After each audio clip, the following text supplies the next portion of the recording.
అంతర్జాతీయ మాదక ద్రవ్యాల నియంత్రణ దినోత్సవ కార్యక్రమానికి నాతో పాటు ముఖ్య అతిథులుగా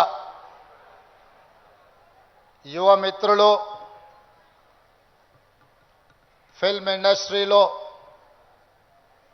ఒక నూతన శకాన్ని ప్రారంభించిన రామ్ చరణ్ గారు,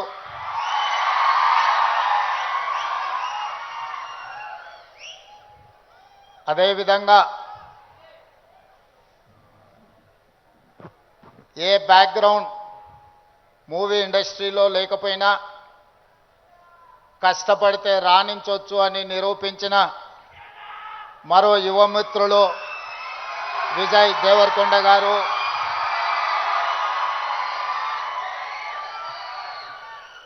సహచర మంత్రివర్గ సభ్యులు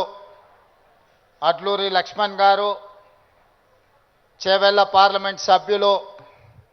కొండా విశ్వేశ్వరరెడ్డి గారు, రాజ్యసభ సభ్యులు అనిల్ కుమార్ యాదవ్ గారు, film development corporation chairman Venkataramana Reddy, మనందరం గౌరవంగా పిలుచుకునే దిల్ రాజు గారు, అదేవిధంగా Telangana police department DGP Jitender గారు,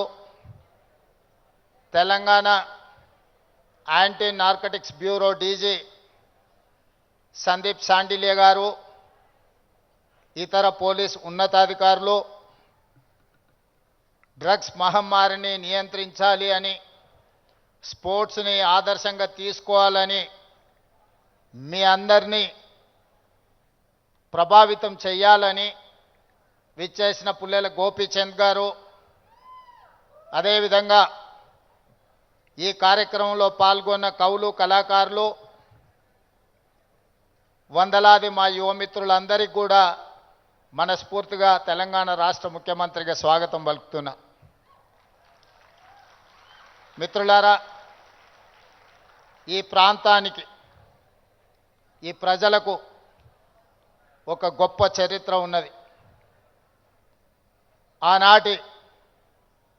కొమరం భీముడు, రామ్జీ గోండు నుంచి మొదలు పెడితే మలితరం తెలంగాణ ఉద్యమంలో నిజాంలకు, రజాకర్లకు వ్యతిరేకంగా పోరాటం చేసిన చాకలి ఐలమ్మ, దొడ్డి కొమరయ్య, అదేవిధంగా సర్దార్ సర్వాయి పాపన్న గౌడ్ లాంటి పోరాట యోధులు ఈ తెలంగాణ ప్రాంతానికి ఒక స్ఫూర్తి. ఇంతకుముందు అక్కడ ఒక యువమిత్రుడు గుర్తు చేస్తున్నారు, మన్యం వీరుడు అల్లూరి సీతారామరాజు నుంచి మొదలు పెడితే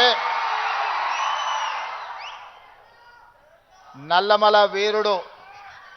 కొమరం భీముడు వరకు ఈ ప్రాంతం ఒకనాడు జల్ జమీన్ జంగల్ కోసం పోరాటం చేస్తే మలితరంలో భూమి కోసం, భుక్తి కోసం, విముక్తి కోసం జరిగిన పోరాటాలు ఈ ప్రాంతంలో ఎక్కడ చూసినా మీకు కనిపిస్తాయి. ఇవాళ మీరు ఎక్కడికి వెళ్ళినా, అది ఆదిలాబాద్ కావచ్చు, వరంగల్ కావచ్చు, నల్లగొండ కావచ్చు, లేదా నల్లమల అడవి కావచ్చు, మన ప్రాంతం, మన ప్రజలు ఒక పోరాటానికి స్ఫూర్తినిచ్చిన వాళ్ళు. ఆ పోరాట స్ఫూర్తి నుంచి వచ్చిన ఉద్యమమే తెలంగాణ ఉద్యమం. ఈ తెలంగాణ ఉద్యమం ఆనాడు విద్యార్థుల నుంచి మొదలై తెలంగాణ రాష్ట్రాన్ని సాధించే వరకు విశ్రమించలేదు. ఆనాటి యూనివర్సిటీలు, కళాశాలలు ఉద్యమ వేదికలై ఉస్మానియా యూనివర్సిటీ, కాకతీయ యూనివర్సిటీల నుంచి మొదలు పెడితే తెలంగాణ నలుమూలల 4 కోట్ల మంది తెలంగాణ ఉద్యమంలో ముందు బాగానే నిలబడి దేశానికి కాదు ప్రపంచానికి ఒక స్ఫూర్తినిచ్చి మేము అనుకున్న ఆకాంక్ష నెరవేర్చుకునే వరకు మేము విశ్రమించము,